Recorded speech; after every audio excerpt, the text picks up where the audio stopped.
전교에 계신 유클레시아 성도 여러분, 주님의 은혜와 사랑이 늘 함께 하시기 바랍니다. 여호와는 내게 복을 주시고 너를 지키시기를 원하며, 여호와는 그의 얼굴을 내게 비추사 은혜 베푸시기를 원하며, 여호와는 그 얼굴을 내게로 향하여 드사 평강 주시기를 원하노라. 이 축복의 말씀이 우리 모든 성도님들에게 임하시기를 간절히 바랍니다. 우리 함께 사도신경 고백하심으로 유클레시아 예배 시작하겠습니다. 나는 전능하신 아버지 하나님 천지의 창조주를 믿습니다. 나는 그의 유일하신 아들 우리 주 예수 그리스도를 믿습니다. 그는 성령으로 잉태되어 동정녀 마리아에게서 나시고 본디오 빌라도에게 고난을 받아 십자가에 못 박혀 죽으시고 장사된 지 사흘 만에 죽은 자 가운데서 다시 살아나셨으며 하늘에 오르시어 전능하신 아버지 하나님 우편에 앉아 계시다가 거기로부터 살아있는 자와 죽은 자를 심판하러 오십니다. 나는 성령을 믿으며 거룩한 공교회와 성도의 교제와 죄를 용서받는 것과 몸의 부활과 영생을 믿습니다. 아멘. 우리 함께 찬송 351장 드리겠습니다.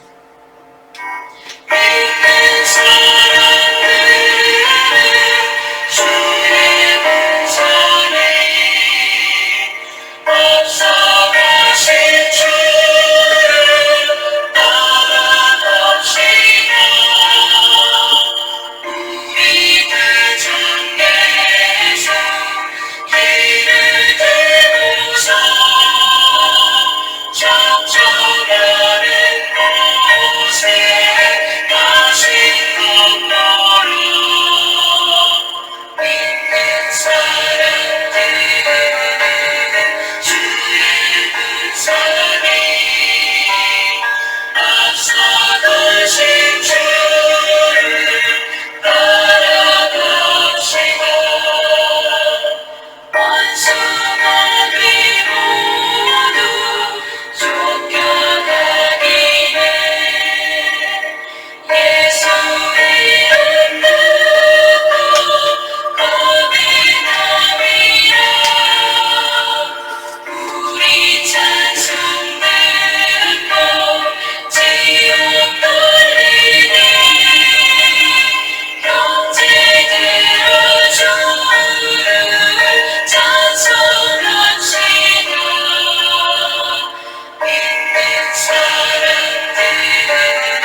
우리 함께 기도 드리시겠습니다.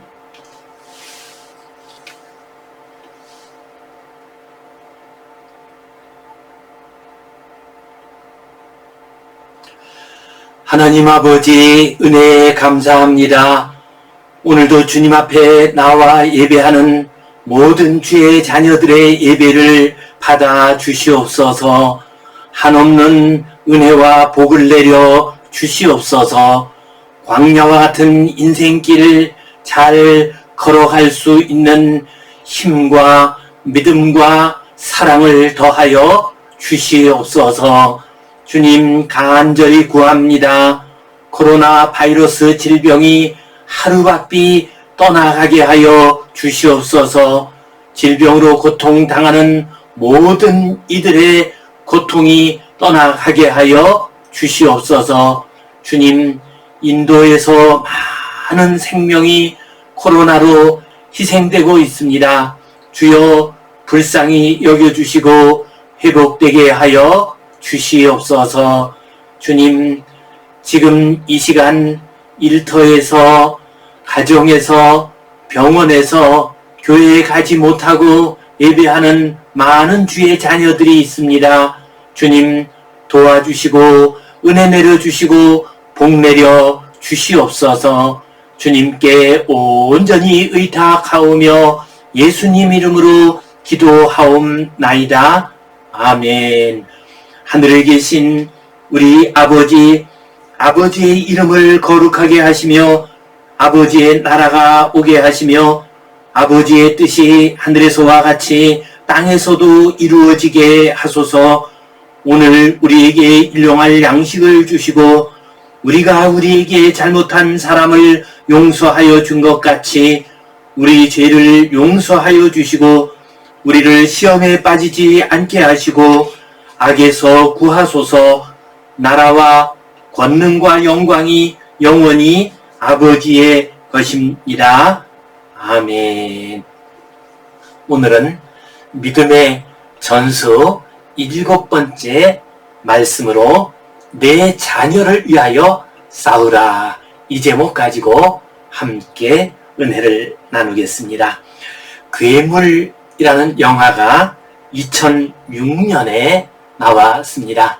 그 유명한 봉준호 감독의 작품입니다. 이 영화는 1300만 명의 관중을 동원해서 우리나라 관중 동원의 역사상 3번째로 많은 관중을 동원을 했습니다. 이 영화의 주인공 강수는 송강호 씨가 그 역을 맡았습니다. 그는 아버지와 함께 한강 시민공원에 조그마한 매점을 운영하면서 근근히 생활을 하고 있었습니다. 그에게 있어서 유일한 희망이요 또한 기쁨은 그의 딸 현서였습니다. 그 현서가 잘 성장하는 것이 그의 꿈이었습니다. 그런데 어느 날 갑자기 한강에 괴물이 나타났습니다. 그리고 그 귀여운 딸, 귀한 딸 현서를 잡아갔습니다. 그러자 이 가족이 다 함께 그를 구하기 위해서 싸움을 하게 됩니다. 국가 권력도 사회도 이 현서를 외면했습니다. 그러나 그 가족만은 끝까지 현서를 구하기 위해서 싸움을 하게 됩니다. 그 가정 가운데서 현서의 할아버지 희봉이 희생당하기도 합니다. 그리고 현서는 결국 죽고 말았습니다. 그러나 현서가 품에 안고 있던 한 어린 아이는 살아 돌아오게 됩니다. 그래서 다시 생명의 역사가 이어지게 된다는 메시지를 이 영화는 담고 있습니다. 오늘 본문 내용은 포로 생활에서 돌아온 이스라엘 백성들이 성벽을 쌓는 내용입니다. 무너진 성벽을 다시 쌓는다는 것은 자녀들을 위해서, 가족을 위해서 싸운다는 의미입니다. 오늘 이 시간 내 자녀와 집을 위하여 싸우라, 이 제목 가지고 함께 말씀을 나눌 때 주님의 은혜가 넘치게 임하시기를 간절히 바랍니다. 본문 말씀 같이 읽겠습니다. 내가 성벽 뒤에 낮고 넓은 곳에 백성이 그들의 종족을 따라 칼과 창과 활을 가지고 서 있게 하고, 내가 돌아본 후에 일어나서 귀족들과 민장들과 남은 백성에게 말하기를, 너희는 그들을 두려워하지 말고 지극히 크시고 두려우신 주를 기억하고 너희 형제와 자녀와 아내와 집을 위하여 싸우라 하였느니라. 우리의 대적이 우리가 그들의 의도를 눈치챘다 함을 들으니라. 하나님이 그들의 꾀를 패하셨으므로 우리가 다 성에 돌아와서 각각 일을 하니라. 아멘. 주전 444년경이었습니다. 당시 중동 땅은 페르시아 제국이 점령을 하고 있었습니다. 이때 페르시아 왕의 비서실장에 해당되는 높은 관직에 있던 유대인이 있었습니다. 그는 느헤미야였습니다. 그가 예루살렘의 소식을 들었습니다. 예루살렘의 성벽은 나라가 망할 때에 무너진 채 그대로 남아 있었습니다. 뿐만 아니라 간신히 성문을 해서 매달아 놓았는데 그것조차도 주변 종족들이 와서 불을 질러버렸습니다. 성벽은 무너지고 성문은 불에 타버린 소식을 들었습니다. 이 소식을 듣고 그는 울면서 여호와 하나님께 기도했습니다. 그리고 왕에게 부탁해서 허락을 받아 예루살렘 총독으로 오게 됩니다. 그리고 그는 돌아오자마자 성벽을 다시 쌓기 시작했습니다. 그러자 이스라엘이 회복될 것을 두려워한 주변 종족들이 방해를 했습니다. 여러 가지 방식으로 위협을 하고 조롱을 하고 공격을 했습니다. 그래도 통하지 않게 되자 이제 기습을 해서 공격을 해서 성벽 쌓는 것을 중단시키려고 했습니다. 그때 느헤미야가 취한 조치를 보여주는 것이 오늘 본문 말씀입니다. 내가 성벽 뒤에 낮고 넓은 곳에 백성이 그들의 종족을 따라 칼과 창과 활을 가지고 서 있게 하고, 이제 성벽을 쌓아 올리고 있었습니다. 그때 느헤미야가 군대를 동원을 합니다. 그래서 창과 칼과 활을 들고 서 있게 했습니다. 그 장소는 그곳에 가장 낮고 넓은 지대였습니다. 그렇기 때문에 성벽을 쌓는 사람들이 어디에 있든지 간에 군대가 칼과 창과 활을 들고서 지키고 있는 모습을 볼 수가 있었습니다. 그래서 그들은 두려워하지 않고 성벽 쌓는 일을 계속 할 수가 있었습니다. 내가 돌아본 후에 일어나서 귀족들과 민장들과 남은 백성에게 말하기를, 너희는 그들을 두려워하지 말고 지극히 크시고 두려우신 주를 기억하라.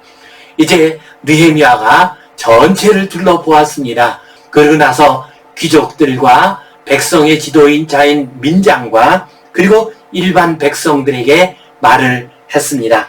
너희는 그들을 두려워하지 말라. 이 성벽 쌓는 것을 방해하는 주변 종족들을 두려워하지 말라. 내가 군대를 동원해서 그들을 무찌를 것이니 두려워하지 말라. 지극히 크시고 두려우신 주를 기억하라. 곧 여호와 하나님을 기억하라. 능력 있으신 하나님, 우리를 능히 지키시는 그 하나님을 기억하고 그를 의지하라 하고 격려를 했습니다. 그리고 너희 형제와 자녀와 아내와 집을 위하여 싸우라.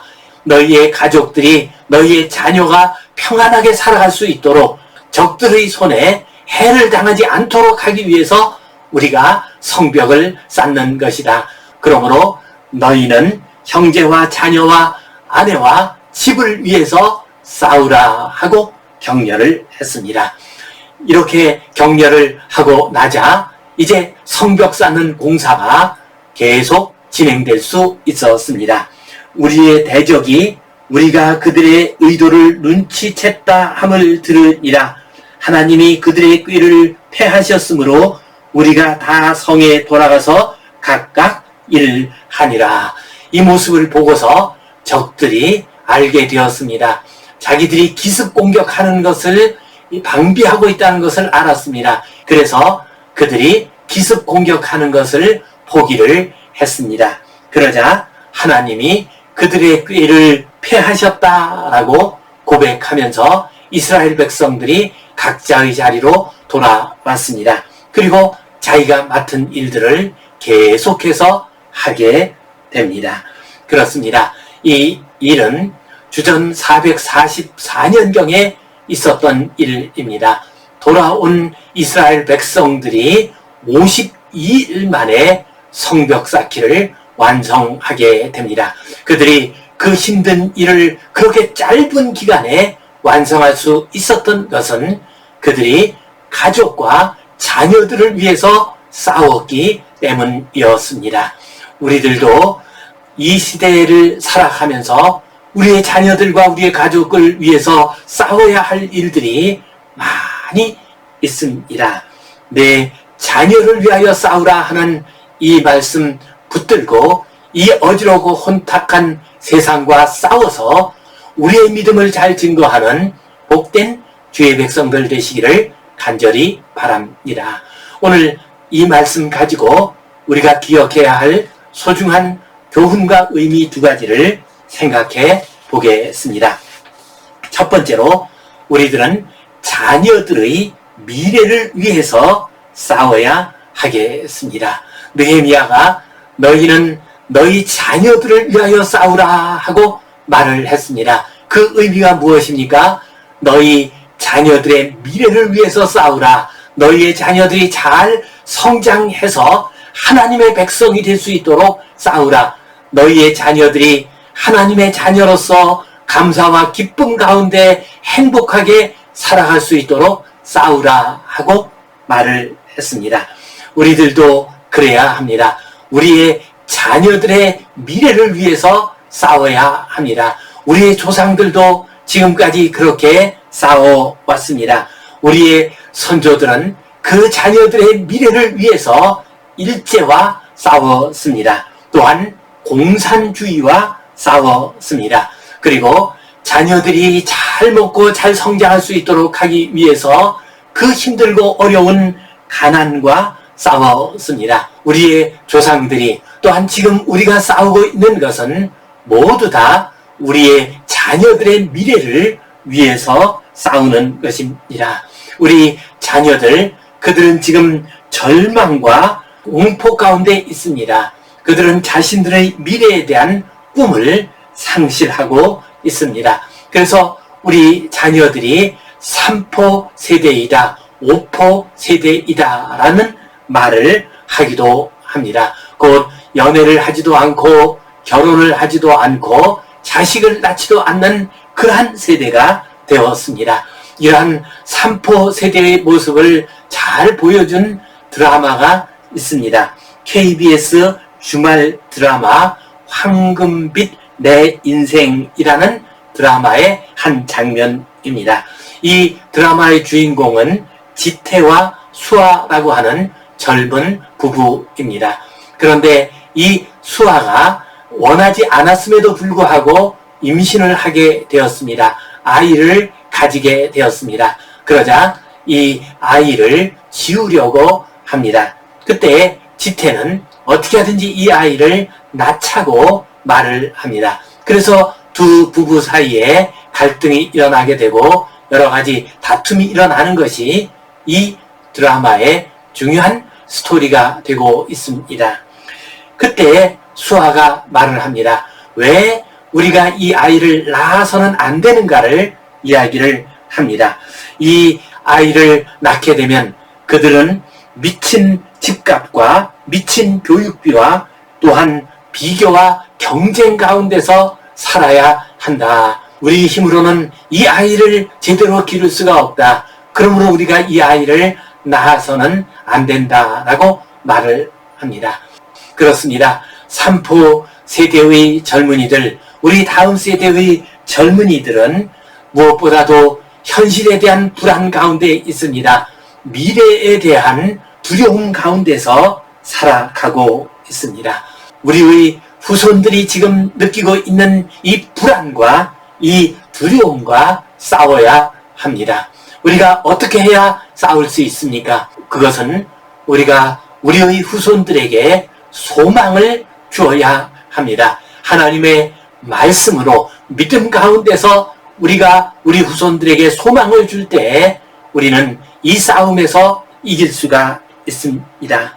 이스라엘 백성들이 나라가 망하게 되었습니다. 그래서 3차례에 걸쳐서 바벨론의 포로로 끌려가게 됩니다. 그때 이스라엘의 위대한 선지자 에레미야가 포로로 끌려간 백성들에게 말을 합니다. 여호와께서 이와 같이 말씀하시니라. 바벨론에서 70년이 차면 내가 너희를 돌보고 나의 선한 말을 너희에게 성취하여 너희를 이곳으로 돌아오게 하리라. 여호와의 말씀이니라. 너희를 향한 나의 생각을 내가 아나니 평안이요 재앙이 아니니라. 너희에게 미래와 희망을 주는 것이니라 하고 선포를 했습니다. 여호와 하나님께서 약속하신다. 70년의 세월이 차면은 다시 돌아오게 될 것이다. 여호와 하나님의 마음을 너희에게 전한다. 여호와 하나님의 마음은 너희들이 망하는 것이 아니라 너희들이 재앙을 받는 것이 아니라 여호와 하나님께서는 너희에게 미래와 희망을 주시고자 한다라고 선포를 했습니다. 포로로 끌려간 이스라엘 백성들을 그들은 이 에레미야 선지자의 말을 들었습니다. 이 에레미야 선지자의 예언을 믿었습니다. 그래서 그 힘들고 어려운 포로 생활을 이기고 다시 돌아올 수 있었습니다. 지금 우리 다음 세대들 그들은 현재 미래에 대해서 전망 부재 가운데 있습니다. 앞으로 어떻게 될지 알 수 없는 가운데 있습니다. 그러한 우리의 후손들, 우리의 자녀들에게 우리는 소망을 주어야 합니다. 이것이 바로 우리 자녀들을 위해서 우리가 싸우는 것입니다. 이 믿음 가지고 어지러운 시대 자녀들을 위하여, 가정을 위하여 싸워 이기는 복된 성도님들 되시기를 간절히 바랍니다. 두 번째로 우리는 자녀들에게 믿음의 전신갑주를 물려주어야 합니다. 싸움을 하려면 무기가 있어야 합니다. 느헤미야도 적들이 공격해 온다는 소식을 들었을 때 군인들을 세웠습니다. 그 군인들이 창과 활과 칼을 가지고서 지켰습니다. 그래서 이스라엘 백성들이 두려워하지 않고 성벽을 잘 쌓을 수가 있었습니다. 이처럼 우리가 우리의 후손들을 잘 지키기 위해서는 무장을 해야 합니다. 우리 자신이 무장을 해야 할 뿐만 아니라 또한 우리 자녀들에게도 무장을 시켜야 합니다. 우리 자녀들에게 어떤 무장을 시켜야 하겠습니까? 첨단 지식을 가르쳐 주는 것도 좋은 무장이 될 것입니다. 또한 공부를 많이 시키는 것도 필요할 것입니다. 첨단 기기를 다룰 줄 아는 기술과 능력을 가지게 하는 것도 중요한 무장이 될 것입니다. 그러나 우리는 그것만 가지고는 안 됩니다. 그 정도의 무기만 가지고는 앞으로 다가올 미래의 시대에 우리의 자녀들이 싸워서 이길 수가 없습니다. 어떤 무장을 해야 합니까? 성경에서는 전신갑주를 입으라고 말씀하셨습니다. 에베소서 6장 말씀을 보면 이렇게 나옵니다.